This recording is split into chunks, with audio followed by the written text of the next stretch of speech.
Bonjour à tous et bienvenue sur boursicoté.com pour cette nouvelle analyse technique Forex, matières premières et Bitcoin avec une paire de devises euro-dollar qui continue ici à tester ce support des 1.05.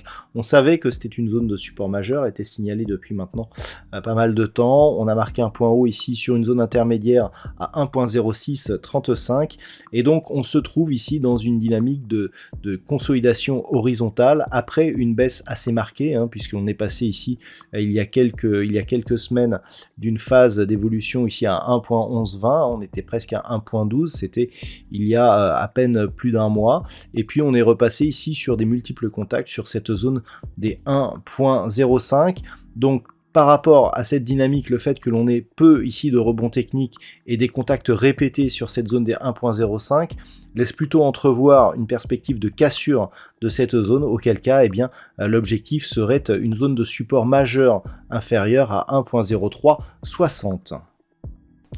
Sur la paire de devises livre sterling contre dollar américain, on a une configuration qui ressemble un petit peu à ce qui se passe sur la paire de devises euro-dollar, puisque nous avons eu de multiples contacts ici sur cette zone des 1.2310. Il semblerait qu'on soit en train de casser encore cette zone ou encore une énième tentative.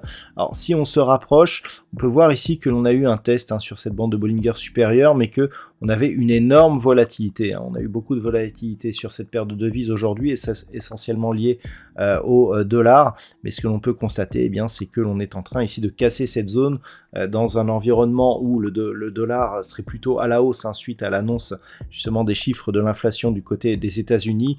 On a une perspective de cassure ici de cette zone de support, et si justement le dollar continue à monter, ce qui provoquerait donc une baisse de cette paire de devises, on pourrait continuer à évoluer ici en direction de la prochaine zone majeure et historique des 1.20 sur cette paire de devises livre sterling contre dollar américain.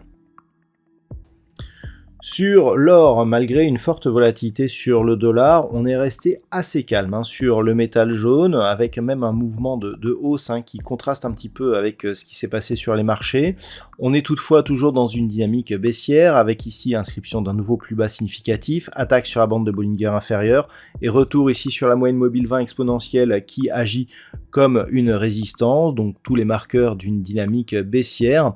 Attention donc, si les cours venaient à casser ici cette zone, on a encore du chemin pour invalider la poursuite du mouvement baissier, puisqu'il faudrait remonter et casser au minimum la zone ici des 1910 $ l'once pour totalement inverser cette dynamique. Donc nous sommes actuellement dans un rebond essentiellement technique. Tout retour ici sur la zone des 1850 points validerait comme objectif celui qui était déjà, à savoir la zone ici des 1807 $ l'once.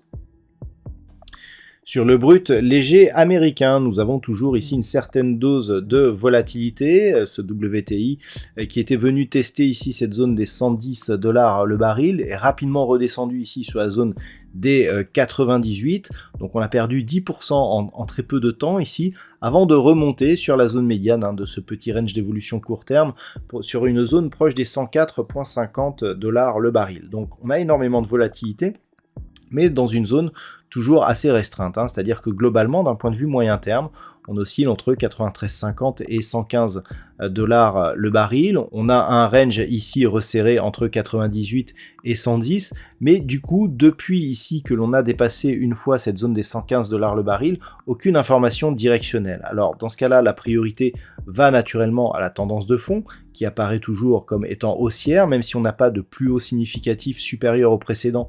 On peut remarquer qu'au niveau des points bas, on a une évolution qui est plutôt positive actuellement, donc une petite priorité haussière qui pourrait être confirmée si les cours revenaient ici sur des tests de ces deux zones des 110 puis des 115 $ le baril. Pour l'instant, on est en dessous, donc c'est neutre d'un point de vue court terme. Et puis enfin, on termine avec la crypto-monnaie Bitcoin, avec quelques remous dans le monde des crypto-monnaies, avec notamment certaines stablecoins qui descendent fortement. Alors, sans rentrer dans les détails, on atteint ici des niveaux de support majeurs et de retournement majeur aussi, potentiel sur donc cette crypto-monnaie, donc le Bitcoin, mais aussi sur d'autres cryptos. Lorsque l'on se place ici d'un point de vue plus moyen terme, on comprend bien ce qui se passe. Là ici nous sommes d'un point de vue hebdomadaire. On a eu ici des tests qui globalement sont restés dans une zone 65-70 000 $ pour un Bitcoin, et on voit ici que cette zone des 30 000, cette même zone qui est testée actuellement, eh bien elle est un support majeur de la tendance, et qu'une rupture de ce niveau nous donnerait des signaux fortement baissiers sur un horizon de temps moyen terme. Donc c'est vraiment ce qu'il va falloir surveiller. Lorsque l'on se replace ici dans une unité de temps 4 heures, on peut bien remarquer que les tests se multiplient et qu'ils vont plutôt dans le sens ici d'une cassure de cette zone de support. L'amplitude ici a été forte. On attaque à plusieurs reprises cette zone. Les plus hauts entre ces attaques sont toujours de plus en plus bas. On a toujours de plus en plus d'amplitude baissière sur les attaques qui sont de plus en plus agressives. Malgré ici l'éloignement de cette bande de Bollinger inférieure, on a réussi à aller tester ici cette zone. Donc on est clairement ici sur une phase qui pourrait ou qui devrait même se solder par une rupture de cette zone, et auquel cas on pourra avoir une accélération relativement forte rien que par le fait que le signal que représenterait justement cette cassure. Donc à surveiller ici cette zone des 30 000 $ pour un Bitcoin, et une forte volatilité à attendre en cas de rupture de ce niveau. Voilà donc ce que l'on peut dire sur cette analyse technique Forex, matières premières et Bitcoin. Je vous souhaite de passer une très bonne soirée. On se retrouve dès demain pour d'autres analyses techniques, toujours sur le site boursicoté.com.